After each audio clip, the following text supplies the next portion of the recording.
Hi, and welcome back to another episode of the Sustainability Podcast, where we are brewing conversations for sustainable living.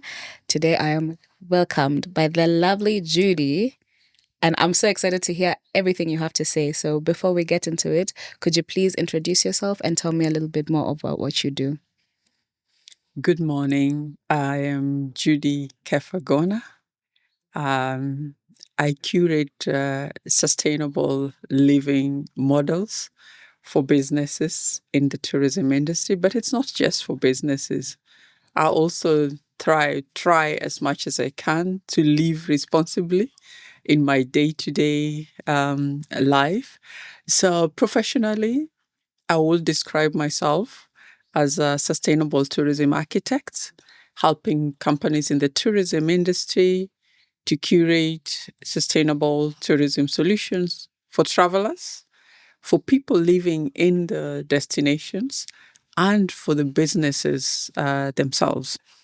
I have done this, Cindy, for a quarter of a decade plus. Wow. I have had the opportunity to do it in different spaces over those 25 years. Each one of them has brought its own learnings, its own awareness, its own aha moments that led to the next space. And as I sit here this morning, I am ready for the next space where I look forward to curating solutions with women and youth in Kilifi County, Wow. looking at how we can use sustainability to uplift lives and to demystify the whole concept of sustainability and remind us that from the beginning, life was meant to be sustainable. That's why, for us Christian believers, when we read the Bible and we look at the Garden of Eden, we see that God was the first architect of sustainability. When he said, you can use all this and not that, he was actually saying that you've got to be responsible. You've got to have limits. You've got to have accountability. Because if I let you use everything the way you want it, I will not teach you responsibility and accountability. I love it. That's great. This conversation is very interesting to me, especially. I did my master's in sustainable tourism. Never practiced, but still a big sustainability enthusiast. So tell us more about what sustainable tourism looks like beyond just those ecotourism buzzwords that we all hear and know of. Yeah, I use 3 or 4 basic words to describe sustainability. And I start with accountability. Sustainability is being accountable for what we do, what we say, and how we do it. If I was to narrow that down, I would narrow it to the 2 things that define life. Life is defined by consumption and production. So sustainability is about being accountable for how we produce goods and services and how we consume them. If we find a balance between that consumption and production, so that we are not over consuming and we are not overly extracting to produce, that we have limits. That's another word that for me defines sustainability. There is no sustainability without limits. If we say we are going to do development without caring, which means we're doing development without limits for as long as we can make money out of it, that life is not sustainable. If we say we are going to extract fish from the ocean because we can sell it and we can make money out of it without caring where we do the fishing, what size of fish is good for fishing, what season of the year is good for fishing. We fish throughout the year and we catch everything, including the little babies. Then in a little while, we will deplete that resource. So sustainability is also about minding your limits. It's also about, I started by saying it's about being accountable. Then the other word that describes sustainability for me in a layman's language is being ethical in what you do. And ethical has got the human relation element in the things that we do. So if we are doing production and we need labor, it's not using that labor to produce anyways without caring for the people, for that labor. So sustainability must be ethical. How do we engage people? How do we work with people? Yeah. How do we manage our spaces? Yeah. It must bother me that I have not managed my waste properly, because that space is not my private space. If I eat a banana, I buy a banana while I'm walking around the city, and I throw the pill somewhere by the roadside, that space is not private. That roadside is not private. The moment I drop that pill, whether it's a candy wrap or whether it's a banana, I am already affecting somebody else's space. So being ethical is about caring.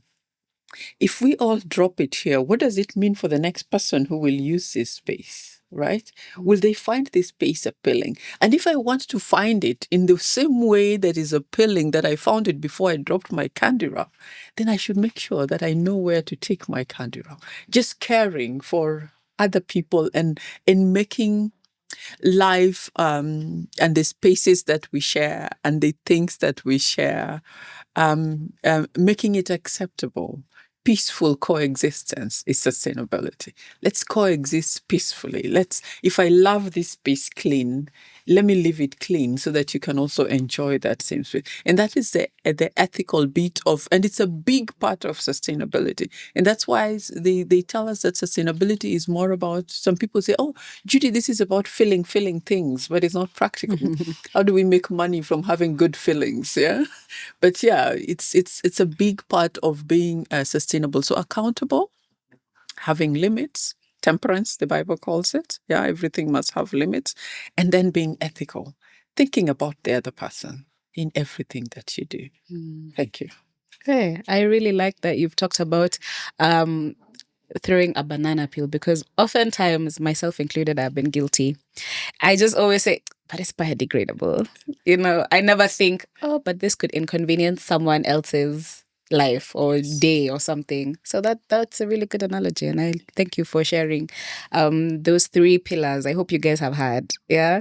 So now let's tie it into the tourism sector, which is where you've been for, as you said, more than a decade, in fact. How does sustainability and tourism merge together to create value for communities, the environment, and so on, all the stakeholders involved? Thank you. Now, tourism, the way it has been, or it was introduced to us in this continent. We talk about the continent because I've had the opportunity to work with people from different countries and with different projects. It started as a foreign concept.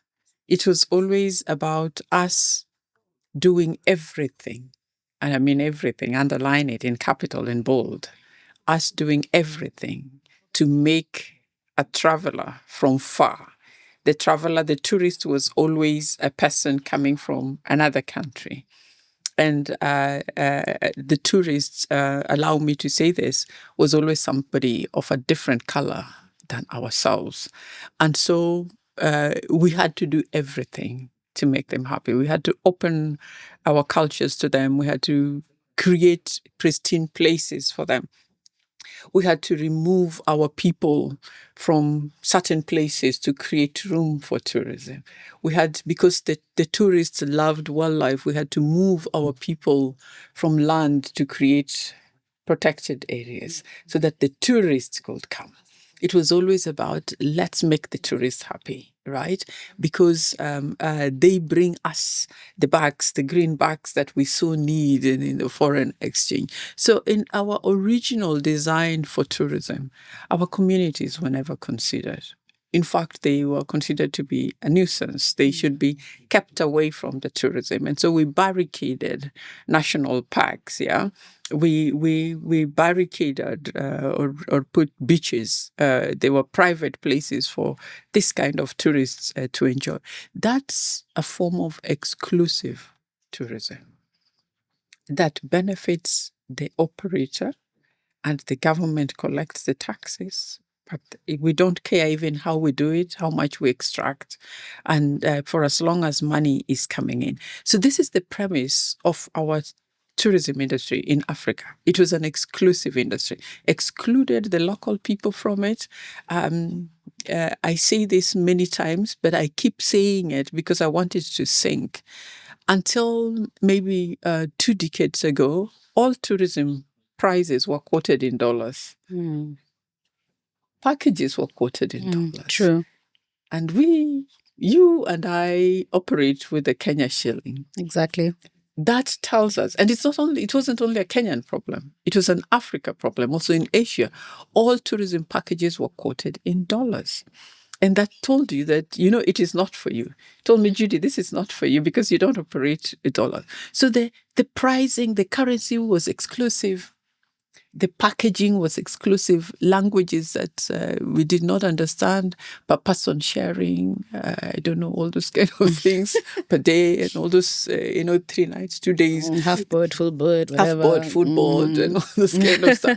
The language that was used in tourism was exclusive. The places, like I've mentioned, were exclusive. You couldn't go there. Yeah, you didn't go there. You needed to pay an entrance fee and all those kind of things. And there was so much limitations that made tourism very, very exclusive.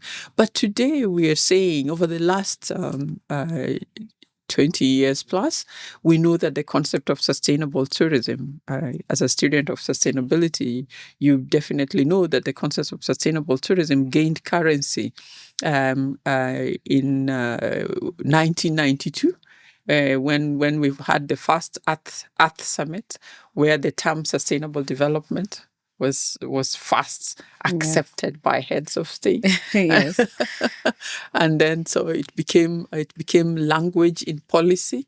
It became language in planning, that now we need to talk sustainable development. After the Earth Summit, it's when we had this Agenda 21 for sustainable travel and tourism. Yeah. That's when tourism started talking sustainability. But it has taken tourism a long time to change, a long, long time. Then come the SDGs, and now we have to, because the Rio Summit did not set for us limits for when we had to be sustainable. But the SDGs of 2017 then set for us limits and say that now by 2030, you have to be accountable.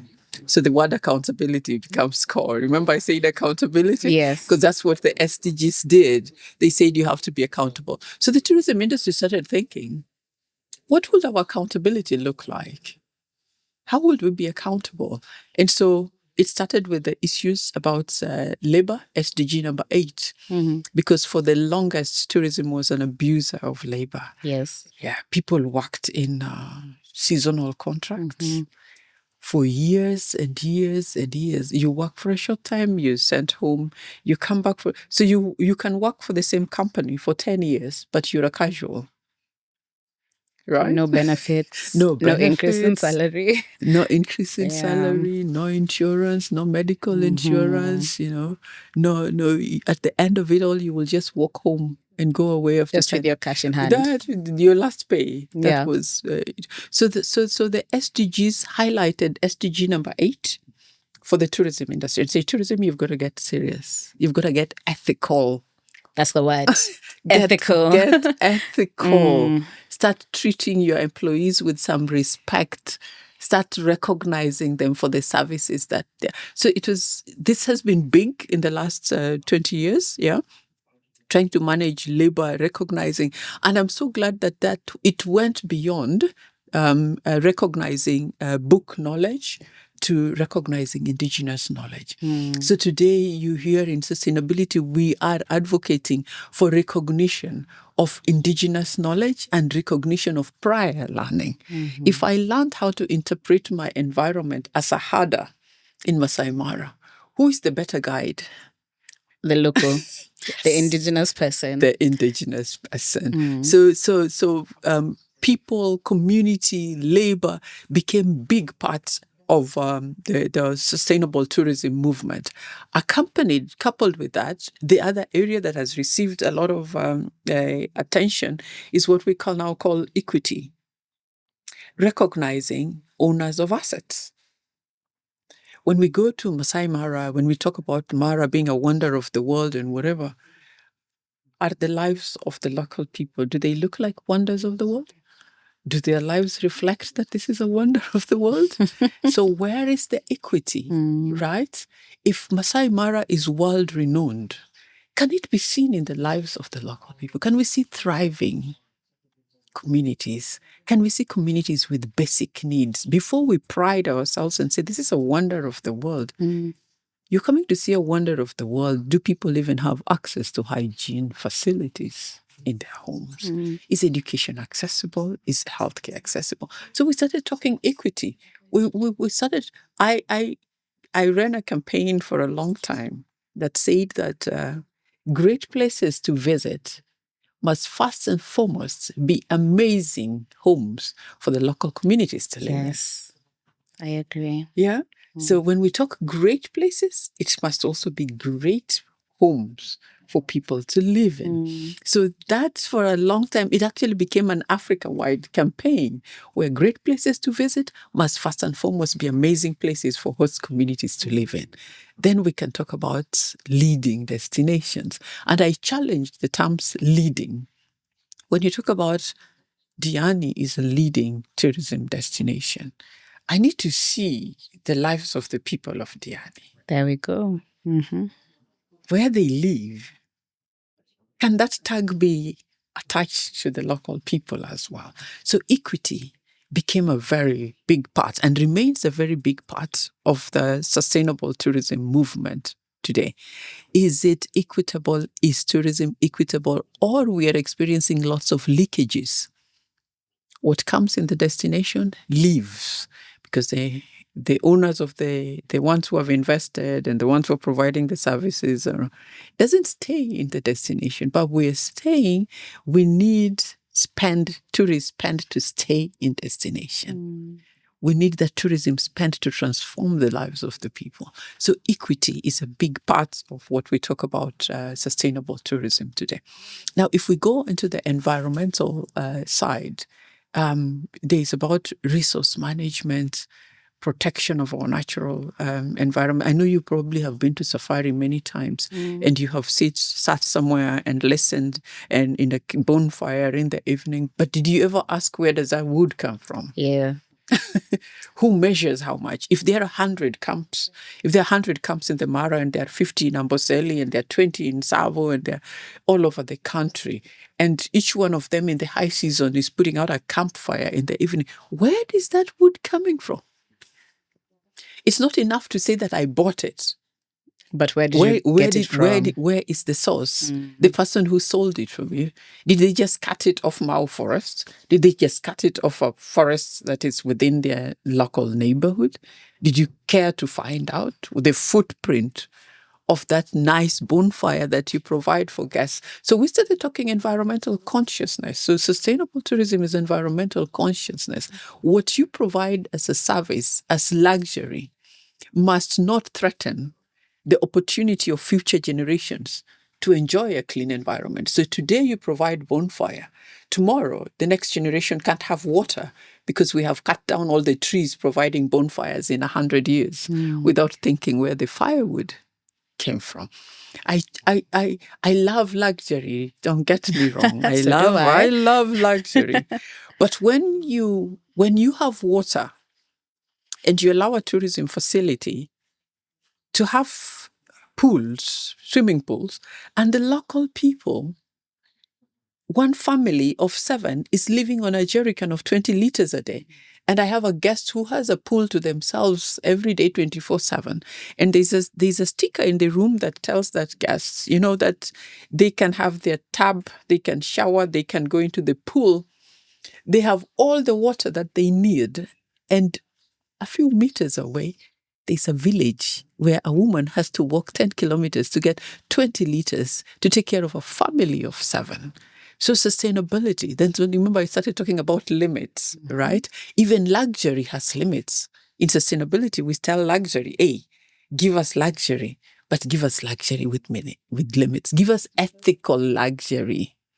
So that when I'm enjoying that pool and that full tub and all those when I drive out of there, this lodge should have helped the community with a borehole. From the luxury that I pay for, at least give back to the community so that they also have access to water. We are saying that there should not be excessive or unlimited extraction of waters. For a long time, the lodges and camps will just put their pumps in the rivers and pump water, and that water was not metered.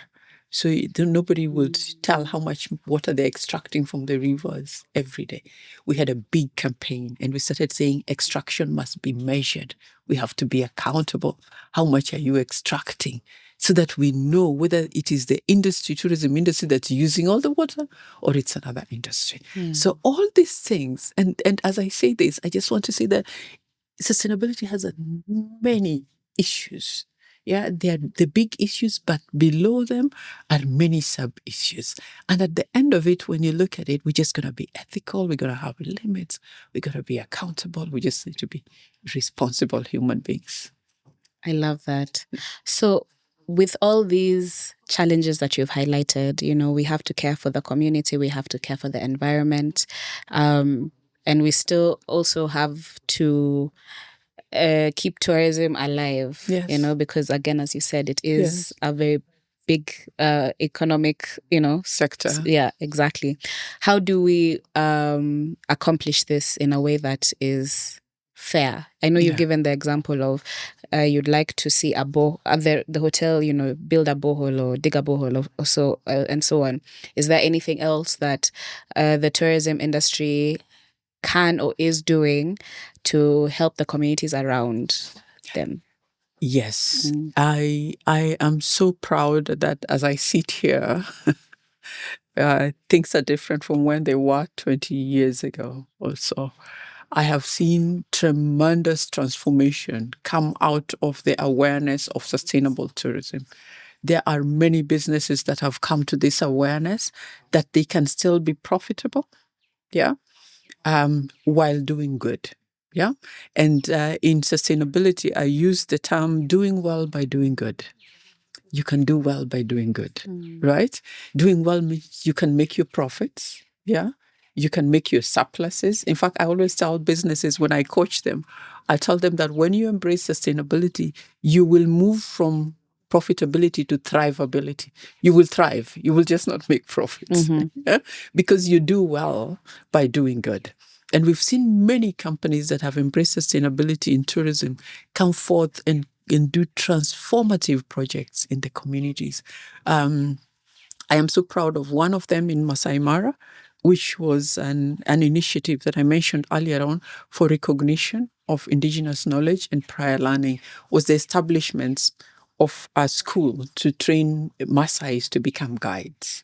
Oh, that's lovely. So this is the first time through this project that local indigenous people got employment, not as askaris, but as service providers and hosts of guests in their own communities, in their own landscapes. Because this particular school, when it was started, it was called Koyaki Guiding School in Mara. Now it's called the Mara Wildlife and Tourism College. Through this college, the first female Maasais to work in tourism went to the guiding school. Wow. The first, and now they broke the barrier of women, our women can't work in the tourism industry and young girls can't work in this. Now you drive in the Mara landscape, in a morning game drive, maybe 2 in 5 drivers will be a female and it will be a Maasai female. So there are amazing, just one of them. There are those that have trained chefs. There are those that have built schools. Water is no longer a problem for many communities. I'm talking about a place like Masai Mara because we have companies or businesses that have adopted sustainability practices, and they are offering what we call luxury that is accountable. One of my other lovely slogans is that the future of tourism is in sustainable luxury. Yeah. And sustainability is the new luxury. Yeah. I like that. Sustainability is the new luxury. Yeah. So if you really want to offer luxury, you have to be sustainable. You have to be sustainable. Yeah. You can't be luxurious outside sustainable. You'll just be excessive and wasteful. Yeah. Yeah. So now let's move into more of the nature side. Yes. So we have we're fortunate to have a lot of, green spaces, nature. Hopefully we stay like that we were able to preserve those green spaces. Yes. What role do you think this shapes in what role do you think has in shaping meaningful travel across the continent, or across even Kenya and then the continent as well? The awareness and the protection of natural areas. Yes. Yeah? Kenya is one of the countries where tourism is actually built on natural ecosystems. Yes. We build our tourism on natural spaces, whether we are talking about wildlife tourism, whether we are talking beach tourism, whether we are talking adventures like climbing our mountain, Mount Kenya. Nature is a big part of our tourism industry. And it is the same for a lot of African countries. We've got culture that complements it, right? And as I say complements, I would like to add a rider that it remains unexplored.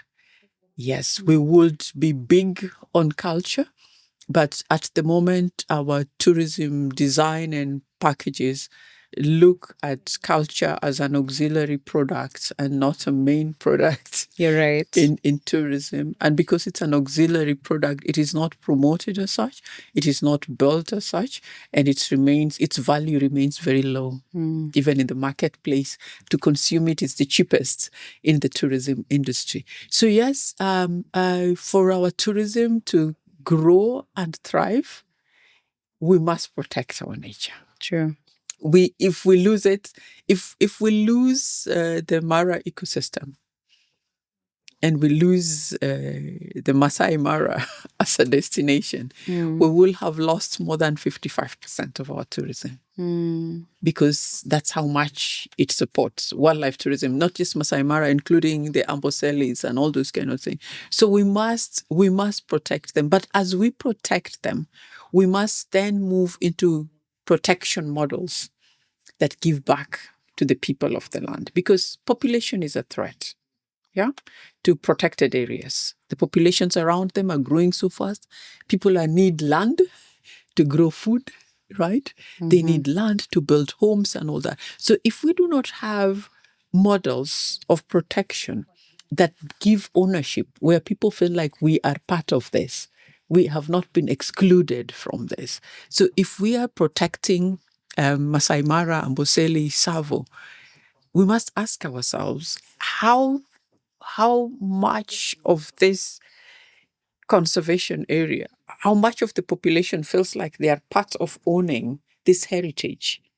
Because in as much as the law says that the parks, whatever, are held in trust by the Kenya government on behalf of its people, but the park is where people are. It's not in some safe in a government office. True. Right? Yeah. People are walking and interacting with wildlife. Yeah, there's human-wildlife conflict happening every day. Crops are raided.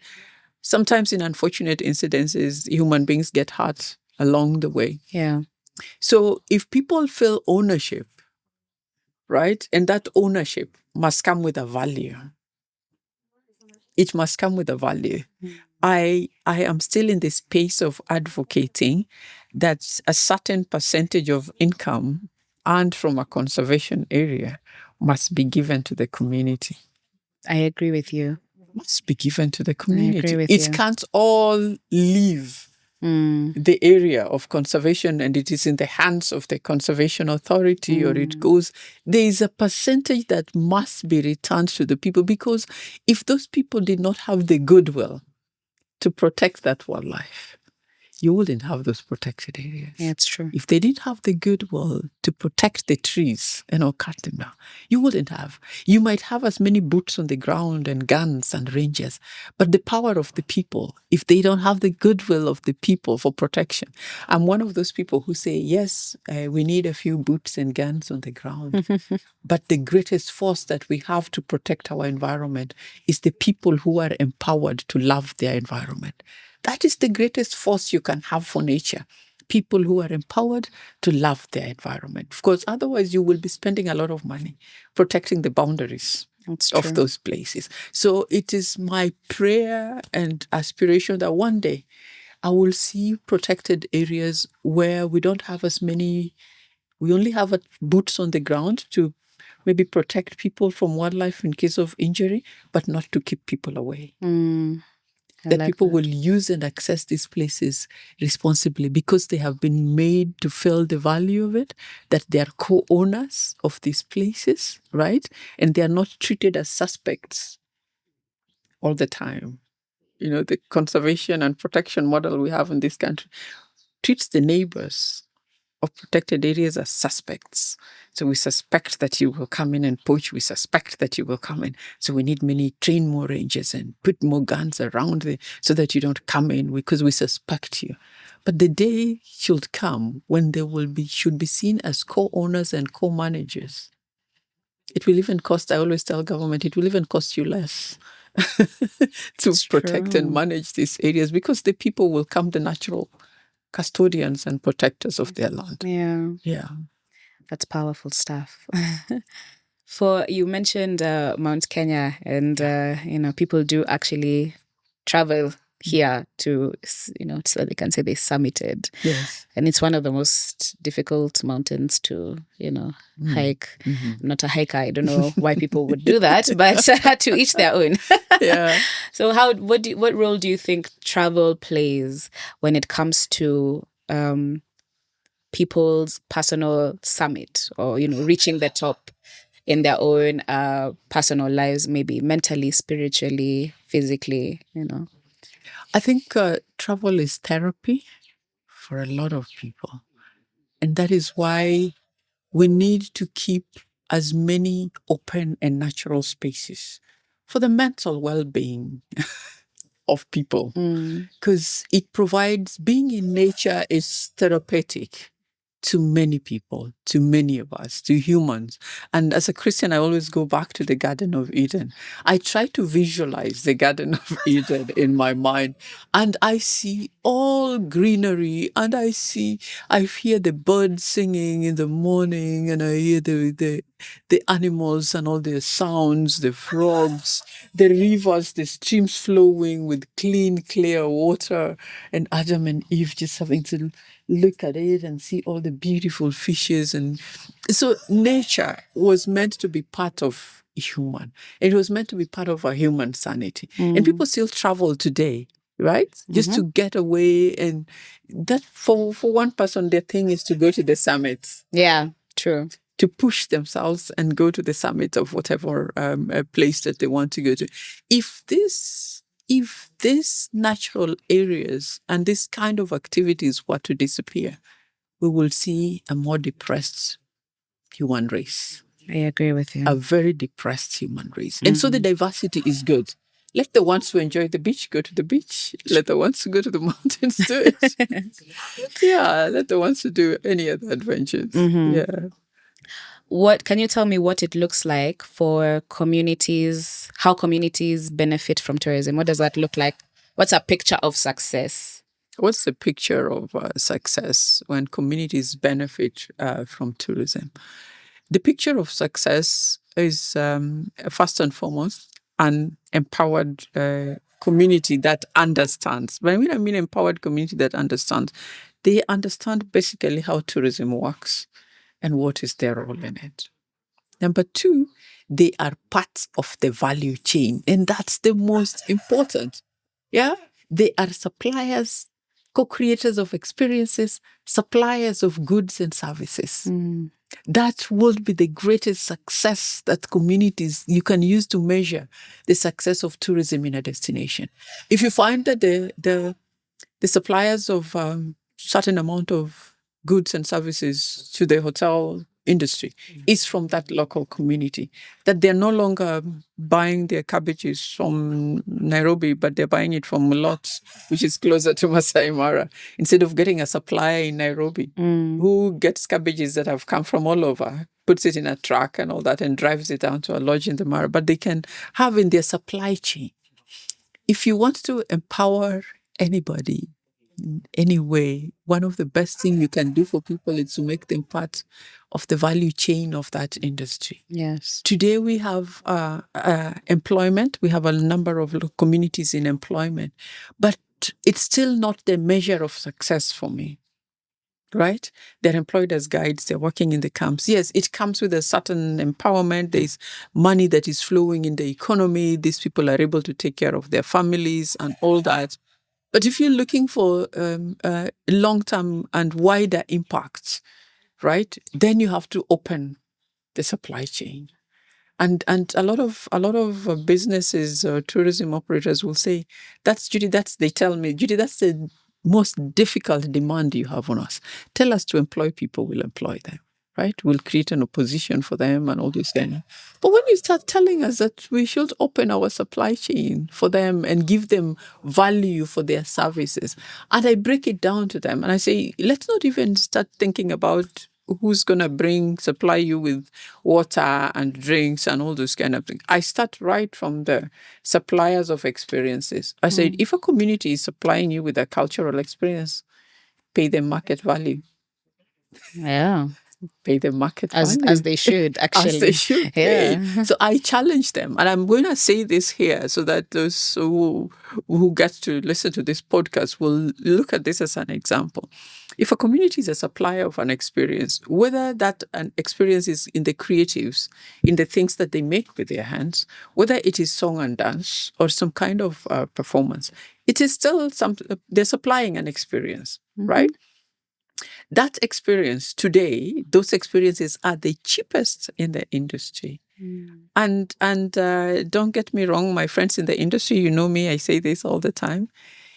If a guest is able to pay $500 for a night in a lodge, why do you think that guest cannot pay $50 for a community experience? Why do you sell them community experiences at $5 and $10 and tell the communities, we are really Pushing for supporting, you. we're really pushing for you for $5? Who are you protecting? The guest who's able to pay $500 for night will not pay $50 for a community experience.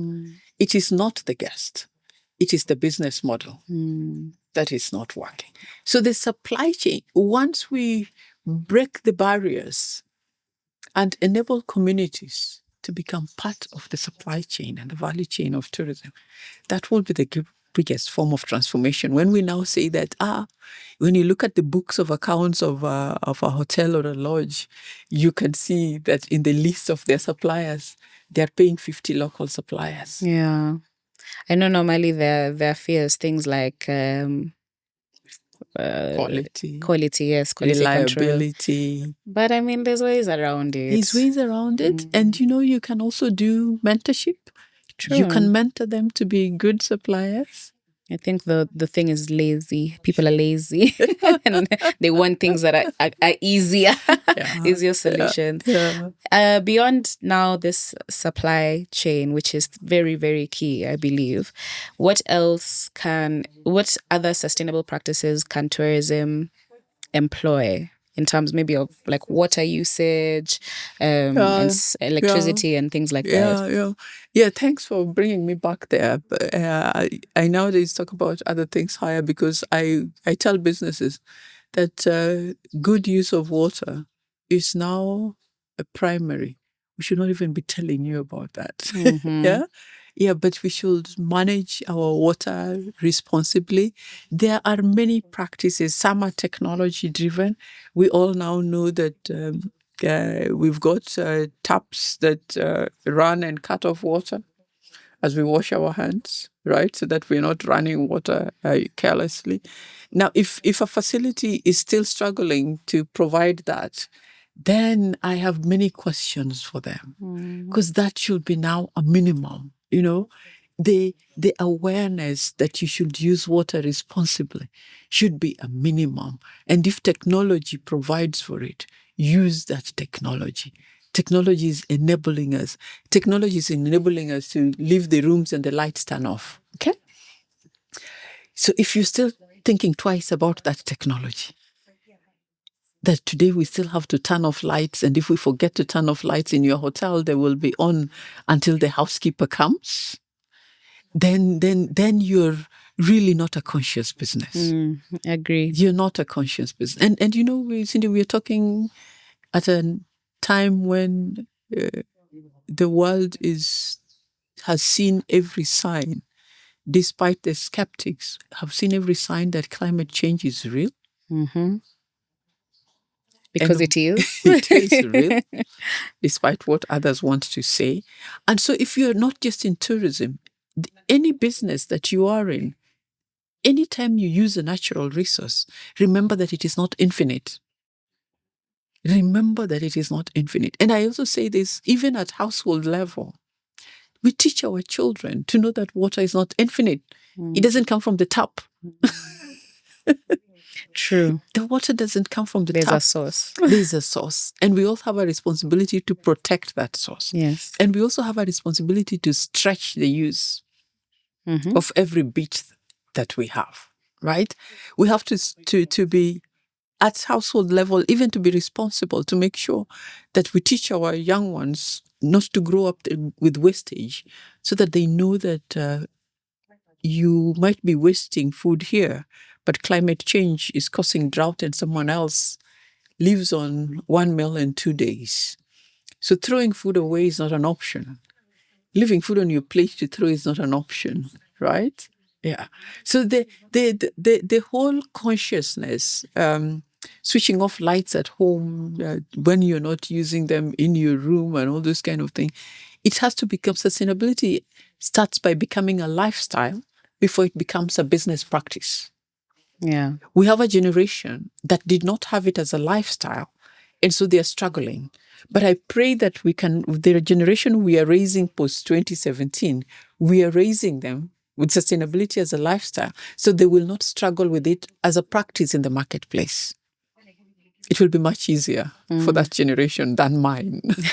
You know, honestly, I could talk about it, but that might have to be a separate episode. But your generation, and maybe the generation just above you, pre-colonial, like before, you know, colonization came to be, a lot of the practices were sustainable, but without a thought, you know. Yes. A lot of It homes, was a way of life. yeah, it was a way of life. A lot of homes, most of them didn't even consume meat. You know, they just ate. They were mainly vegetarian. Maybe they Yes. consumed the milk from the cows And grains. and stuff like that, and green vegetables, rich from the soil. Exactly. So Yeah. I could talk about that's a whole. Maybe one day I'll write a paper. Yeah, but then yeah, civilization came and told us that all that was backward. exactly.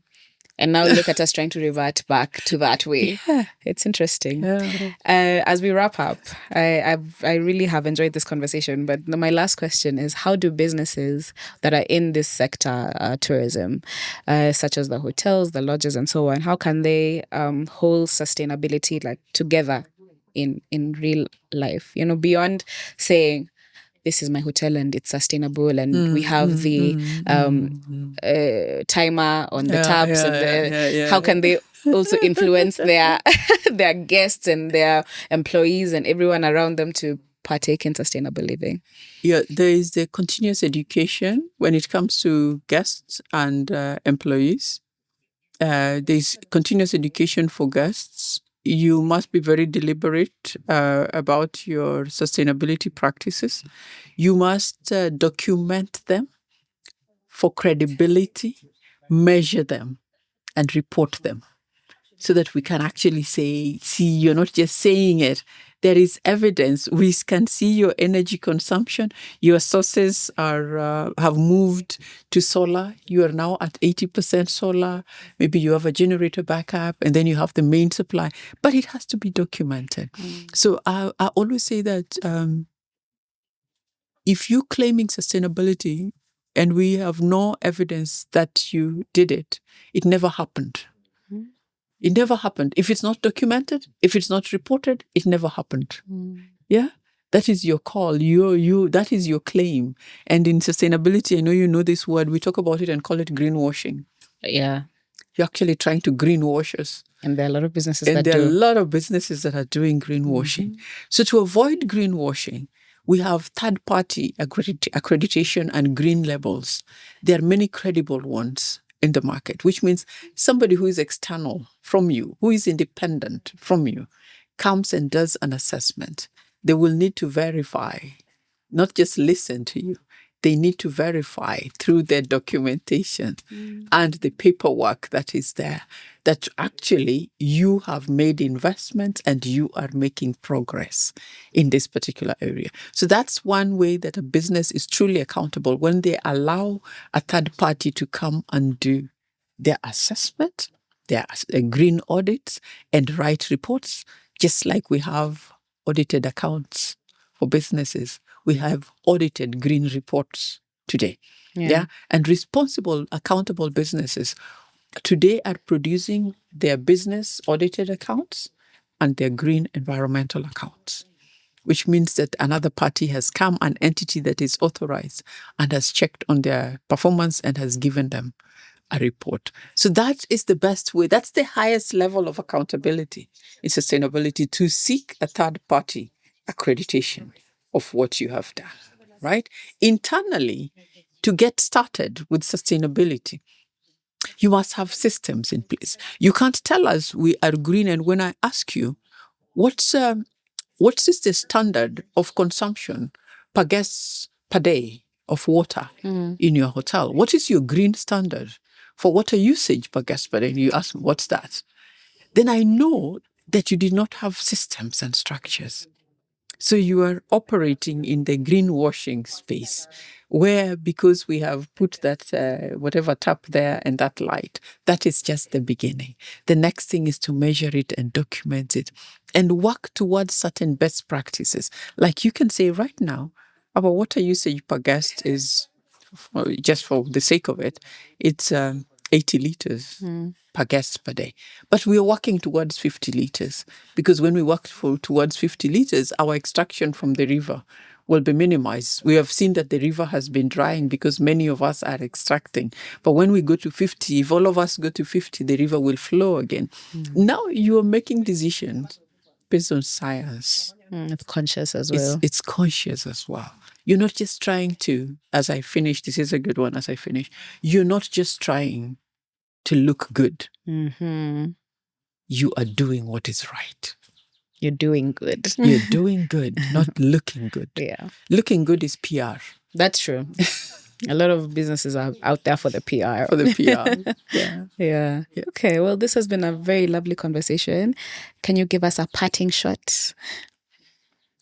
As I finish this podcast, I would like to encourage all of us and say that sustainability is the responsibility of every living being on the planet. Every living being on the planet. You start by how you manage your lifestyle. I started by giving an example of when you throw that banana peel or that candy wrap, and another person throws it, and 100,000 of us throw it. Would you like to come back to that space again? No. It takes the little things, the little actions. If we make sustainability a lifestyle and take care of nature today, nature will take care of us tomorrow. Thank you. I love it. Please let our audience know where they can find you. Okay. You can find me. My name, as I said, is Judy Kepher. I work for Sustainable Travel and Tourism Africa. You can find us on phone on +254 705 283 658. Thank you. Lovely. Thank you again for joining us. It's been lovely. And thank you guys for tuning into this episode. Be sure to subscribe, like, comment, and share this if you found it interesting. And comment below anything to do with sustainability, sustainable tourism, or who else you'd like to see us have on the podcast. Thank you once again, and we'll see you in the next one. Bye.